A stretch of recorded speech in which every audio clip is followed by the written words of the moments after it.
Christopher Bell was fastest in the second and final NASCAR Camping World Truck Series practice session Friday afternoon at New Hampshire Motor Speedway. Bell covered the 1.058-mile flat track with a top speed of 132.877 miles per hour.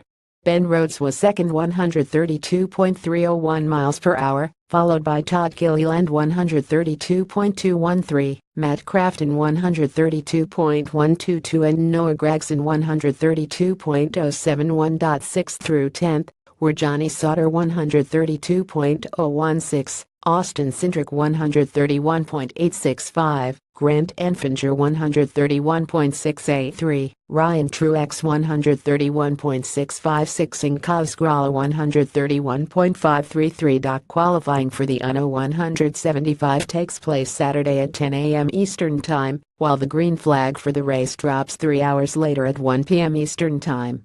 Both qualifying and the race will be televised on FOXSPORTS1. Click here for the full speed grid from the final truck practice.